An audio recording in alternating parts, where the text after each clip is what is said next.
Sorry, वो video वहाँ ही ख़त्म हो गई। तो ये जो नेक्स्ट क्वेश्चन है 46 से लेके 75, इसको हम इस वीडियो में डिस्कस करेंगे। चलो अब स्टार्ट करते हैं अपना टॉपिक।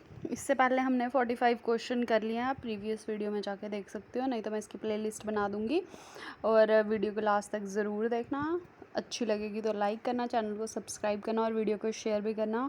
और इसकी PDF आपको नीचे डिस्क्रिप्शन बॉक्स में मिल जाएगी, ठीक है। अब आ गया उसके बाद 46 question. Which of the following would be the first step in shaping procedure design to produce bar pressing in a rat. ठीक है, अब ये देख लेना कौन से साइकोलॉजिस्ट ने कौन से एनिमल पे एक्सपेरिमेंट किया था। थॉर्नडाइक पे किसने किया था? थॉर्नडाइक ने किस पे किया था? स्किनर ने किस पे किया था? उसके बाद जो आपका चिंपैंजी पे हुआ है, कैट, रैट, पीजन, ठीक है, ये सारे देख लेना। इनका क्वेश्चन भी सिंपल सा पूछ लेते हैं कभी कभी। तो सबसे पहला स्टेप क्या था कि जब तक जो आपका रैट है थॉर्नडाइक ने किया था, वो सिंपली मतलब बार को पुश नहीं करता, ठीक है, और उसको रिवॉर्ड मिलेगा। अब जिस बिहेवियर के लिए रिवॉर्ड मिल रहा है, उसने बाय चांस उस बार को पुश किया और उसको खाना मिल गया, तो वो बिहेवियर वो दोबारा रिपीट करेगा, ठीक है। तो इसको 46 का क्या था? सी। फिर आ गया आपका 47। Which of the following statement is true about people response to subliminal stimulation. Subliminal क्या होती है? बिलो थ्रेशोल्ड, सुप्रामिनल है आपकी अबव थ्रेशोल्ड। तो सब्लिमिनल क्या आ गई? They are capable of processing information without any conscious awareness of doing so. फिर आ गया the neurotransmitter called as feel good hormone. Feel good hormone क्या है आपका?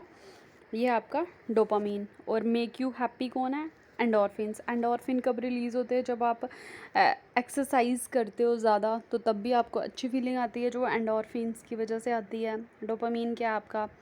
फील गुड हार्मोन है। अगर ये कम हो जाए तो आपको पार्किंसन डिजीज़ हो सकती है, ज़्यादा हो तो साइकोटिक डिजीज़ हो सकती हैं, ठीक है। न्यूरोट्रांसमीटर्स की वीडियो जाके देख लेना, उसमें मैंने बिल्कुल बेसिक से करवाया हुआ है ये, ठीक है। और उसमें ही आपको मोनोमाइंस, इंडोलामाइंस, कैटागोलामाइंस, अमीनो एसिड, ये सब करवाया। प्लेलिस्ट में जाके देख लेना बायोलॉजिकल बेसिस में। फिर आ गया the perception of a stimulus that is below the threshold for conscious experience is termed as. अब देखो ये रिपीट हो गया इधर, जिसको ये पता होगा उसका ये भी ठीक हो जाएगा। तो ये है subliminal perception. The technique involve in next 50 आ गया। The technique involve in guidance which is called the heart of the guidance. वो क्या आपका? Aptitude test. पहले मुझे लगता था इंटरव्यू है, बट इसका आंसर एप्टीट्यूड टेस्ट है। फिर आ गया according to Elizabeth Rose, most people experience predictable stages when they face impending death. Which of the following. इसका ये मतलब है कि एलिजाबेथ ने कुछ स्टेजेस दी हैं। ये ऐसे भी क्वेश्चन बड़ी बारी पूछते हैं कि जब एक इंडिविजुअल को पता होता है कि उसकी डेथ होने वाली है, तो क्या क्या प्रोसेस रहता है, क्या स्टेजेस रहती हैं। तो उसमें आपकी 5 स्टेजेस रहती हैं। सबसे पहले आ गया आपका डिनाइल की जो एक ह्यूमन है या कोई एक इंडिविजुअल है, वो पहले डिनाइल करेगा कि नहीं, मुझे ये प्रॉब्लम हो नहीं सकती है। जब उसको पता लग जाएगा कि है, फिर उसको गुस्सा आएगा, एंगर। उसके बाद वो बारगेनिंग करेगा, ठीक है। फिर उसके बाद आ जाएगा सैडनेस। बारगेनिंग मतलब कि वो हर एक तरीके की कोशिश करना चाहेगा कि ये प्रॉब्लम ठीक हो जाए। जैसे कोई कैंसर पेशेंट ही है, वो थेरेपीज़ लेगा, मेडिसिन लेगा, बट लास्ट में उसको ऐसे सैडनेस होगी कि पता है ये चीज़ नहीं ठीक होगी, वो लास्ट में उस चीज़ को एक्सेप्ट कर लेगा। जो सैडनेस का फेस है, इसमें डिप्रेशन हो सकता है।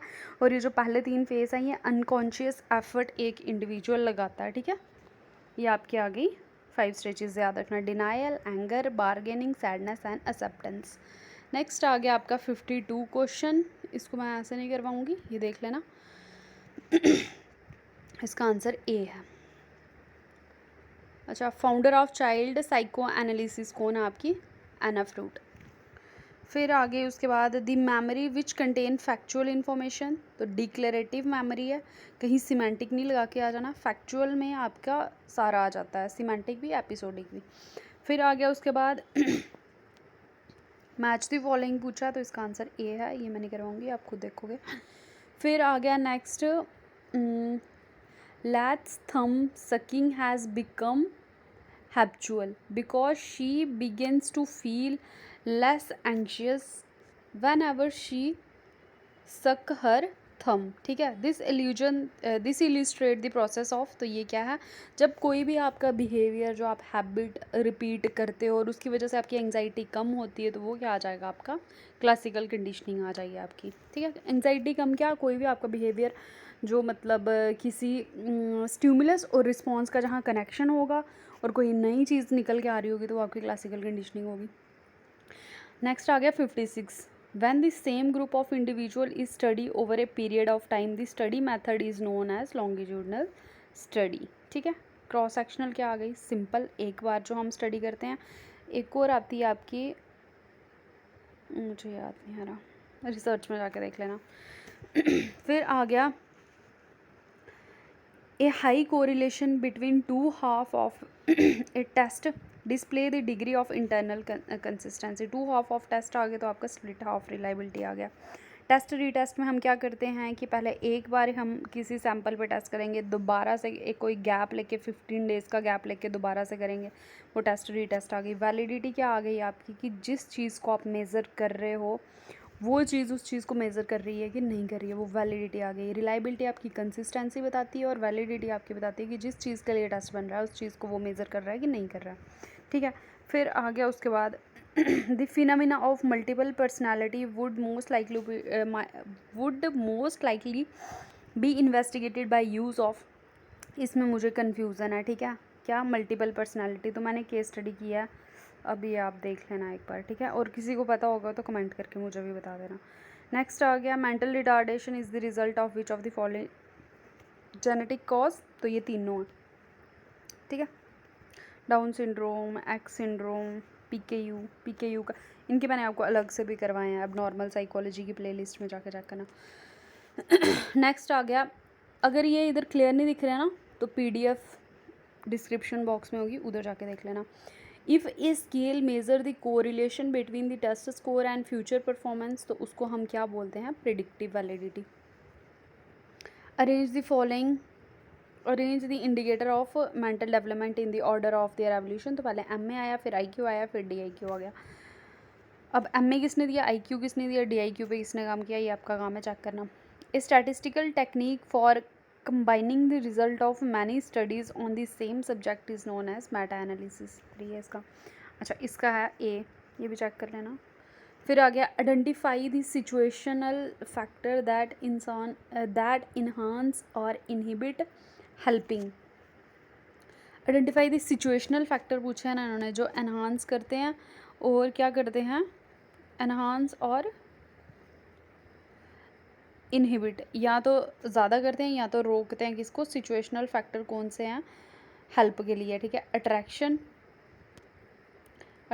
तो है, प्रो सोशल, अब जो अट्रैक्शन है ना उसकी वजह से हम हेल्प ज़्यादा करते हैं, ठीक है। अगर कोई ज़्यादा अट्रैक्टिव होगा उसकी हम ज़्यादा हेल्प करेंगे, ठीक है, ये करैक्टरिस्टिक्स में आ जाता है।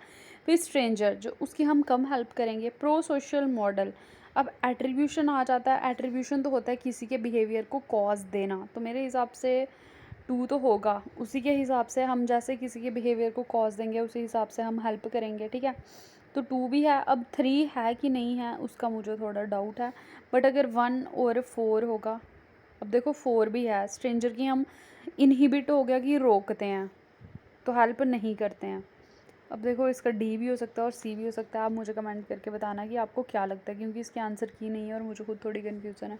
फिर आ गया identify Kohlberg stages of moral development in sequence, तो 2, 3, 1 ही आपको बताऊँगी। Undifferentiated schizophrenia is characterized by, undifferentiated में क्या आ गया आपका, डिल्यूजन्स आ गए, हेलुसिनेशंस आ गई।